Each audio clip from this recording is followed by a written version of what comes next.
Good evening, everyone. Very many thanks to our friends and colleagues here at Sarum College for allowing us to use the chapel this evening. It's a long time since I filled a room, but it's a very nice feeling. I hope it's as comfortable as it can be. So good evening and welcome to Sarum College. And for those of you who are joining us online tonight or later on, a very warm welcome from Sarum College. It's very good to be together again for the second instalment in this series for Lent. If tonight or last week raises any issues for you, any questions, anything that prompts you to want to reflect with others, then there are some groups just up and running, both in person and online. If you're not a member of one and would like to be, then Pete Atkinson will allocate you to a group meeting at a time, I hope, that suits you. And as with last week, at the end of the address, we'll pause briefly and then we'll pray Compline together. Very grateful to the chamber choir, directed by George, for leading us in that act of worship. So,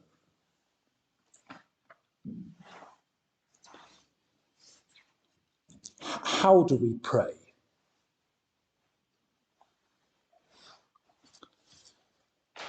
I suppose we might call this the nuts and bolts session. Last week, I offered what could grandly be called a theological basis for prayer, suggesting that we pray first and foremost to acknowledge the God who is the source of our life and the heart of our being. When we pray, I suggested, we return home. Tonight, I want to think about what that homecoming looks like. How do we go about it? How do we come home in prayer? But before I get into that, I better clear one thing up. Why is it appropriate for me to say anything at all about prayer? In presuming to do so, am I claiming some superpower that electrifies my own prayer, or some esoteric learning that endows it with great weight, or even some rare strand of holiness that guarantees its efficacy? Bluntly, am I better at praying than anyone who happens to be listening? And in speaking, am I sharing this betterness? No, no, and no again. A memory from my curacy in Portsmouth still makes me squirm. I was speaking to a group of rather angular teenagers in a secondary school in the parish. I said, with every attempt at breeziness, I know God exists. I was talking to him only this morning. Yeah, replied one of them, unimpressed. What's he say to you? It still makes me squirm because, bluntly, I had failed to tell my truth. In the face of some sharp questions, I tried to assert something unimpeachable. I was talking to God only this morning. Subtext, argue with that. That morning I had been to morning prayer with my vicar, but I had not been talking to God. Not in the sense that I'd suggested, as though God and I had sat down to a laid-back chat over cappuccino. Such an encounter had not been my experience of prayer then, and it has not been since. But it may have been yours. In the discussion sessions that follow later in the week, you might consider sharing what your experiences of prayer have been. I believe that prayer is a fundamentally democratic exercise. Just as the votes we cast in elections have equal weight, so too the prayers we offer to God have equal worth. The very first prayer that a child utters is as valuable as the most eloquent prayer voiced by the wisest bishop, probably more so. In speaking about prayer, I'm doing my best to speak about my own journey in prayer, about what I have experienced, and about what I am learning. I hope you'll recognize enough in what I say for it to be helpful to you. Another thing, I'm not going to dwell at any length on the relative merits of, on the one hand, prayers that others have written or spoken, and on the other, the prayers that are our own words. There are literally millions of prayers out there, in books and online, beginning with the Our Father and extending to prayers for just about every occasion imaginable, and probably for some unimaginable occasions. Is reaching for a well-known prayer, "Teach me, good Lord, to serve thee as thou deservest," is that somehow inferior to composing a prayer of our own, offering up the words that come into our heads? Absolutely not. There are plenty of occasions when only a tried and tested prayer will do. When the situation is desperate, when we're very tired, when, frankly, someone else has put it better than we ever could or ever would. So let's not get hung up on our words versus their words. Speaking of which, as a priest of the Church of England, I'm expected to pray what's known as the daily office, as the name suggests. That's an expectation to say the services of morning prayer and evening prayer every day, or to join others in saying them. I've been doing that for 25 years, and I'm hugely grateful for it. It keeps the scriptures alive for me, as day by day and week by week we read whole books of the Bible. It gives me words to pray when I've none of my own to offer, see above. And it gives me the reassurance that what I'm praying is being prayed all around the church. I'm always part of something bigger. And one of the privileges of ministering in a cathedral is that I always have company in praying the daily office. I do not have to crunch through the first and second books of Kings all by myself, night after night, on dreary February afternoons. And another privilege is, of course, that evening prayer is generally set to the sublime music of evensong. But For nearly all those 25 years, I've been conscious that the daily office itself is not enough, that alongside it, I need a personal but disciplined and regular habit of prayer. I need to participate in the prayer of the whole church, but I also need time to be with God by myself.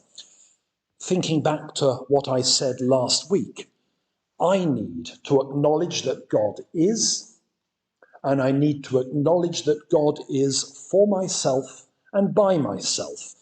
If my vocation as a priest is in part to share what I know of God with others, then I need to work at what I know of God. I need to give time to it. And that's what I want to think about tonight. Not going to church, whether to say the daily office or to celebrate the Sunday Eucharist, and not those times when we're caught by a moment of indecision or tragedy or joy. You know, those prayers that we offer, sometimes involuntarily, when we're on a walk or in a queue or in the company of someone we love. Oh God, please. Oh God, no. Oh God, why? Or even, oh God. They're good prayers. They're valid prayers. We've all uttered them. But how do we pray when day by day or week by week we come to God and seek God in prayer as part of a habit that is personal but disciplined and regular?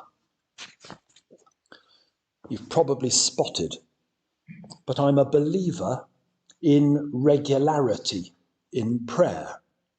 This is for a couple of reasons. The first is that I don't find prayer easy. I'll come later to why that should be so. Like anything else that's worth doing, it needs sustained attention. It needs, frankly, practice.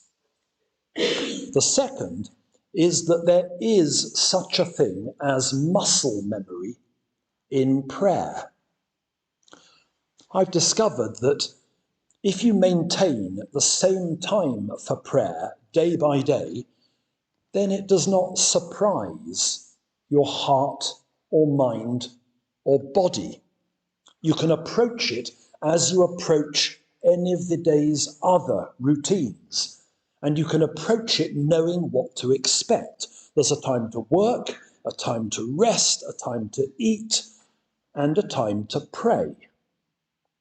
So, after many trials and much chopping and changing, I have for several years been pretty regular in praying by myself nearly every morning before I go to morning prayer or immediately afterwards. And for similar muscle memory reasons, I always pray in the same place.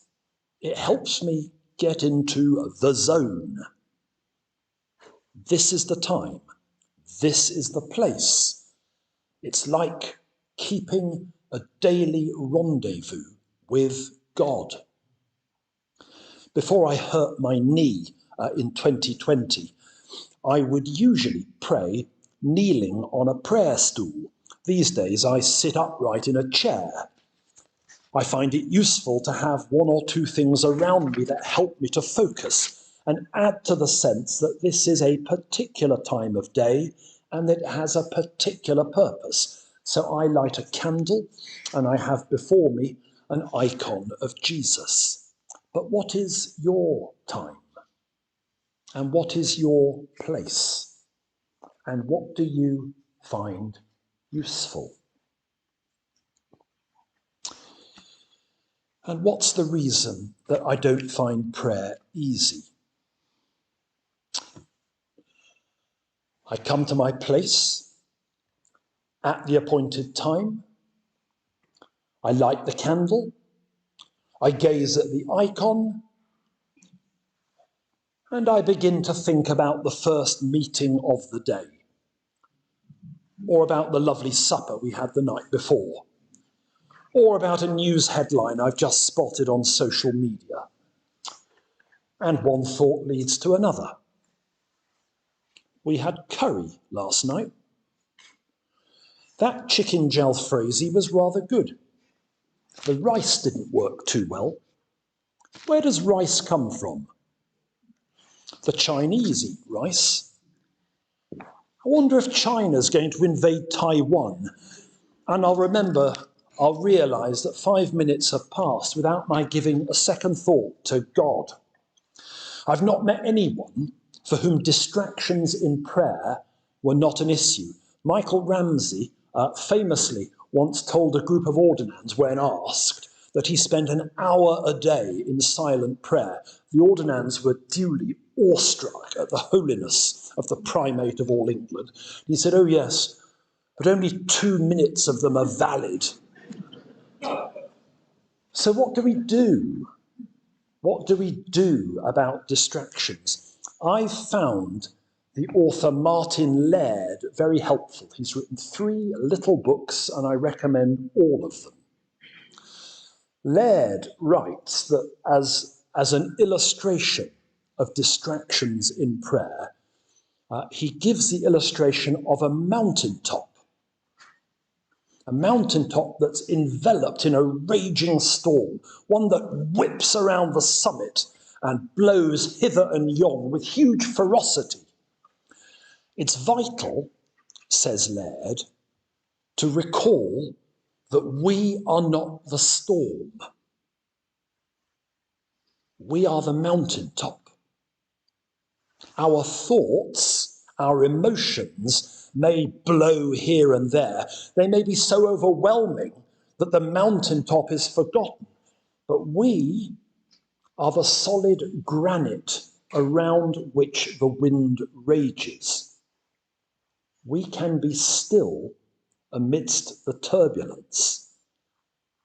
We mustn't confuse ourselves with the noise that fills our heads.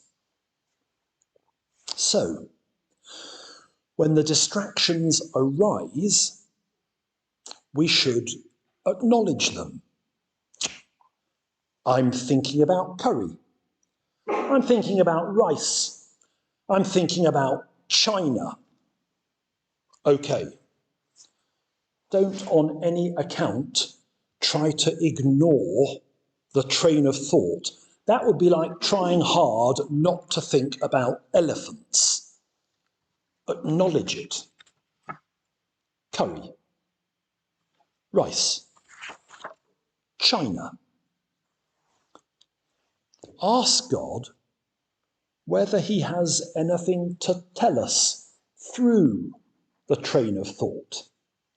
Richard Rohr has written that God comes to us disguised as our life. God comes to us disguised as our life. So, very quietly, God, is China a distraction, or is it your gift to me? Do you need me to pray for China? And then we focus. We've acknowledged the distraction, back to prayer. And let's be kind to ourselves and acknowledge that back to prayer will probably only be momentary, and that we'll be off all around the houses again in no time at all. But it doesn't matter, because tomorrow, at the same time, in the same place, we will do it again. And the day after, and the day after, and the week after, and the month after, and the year after. How do I pray? regularly, mostly patiently, sometimes resignedly, but nearly always, hopefully.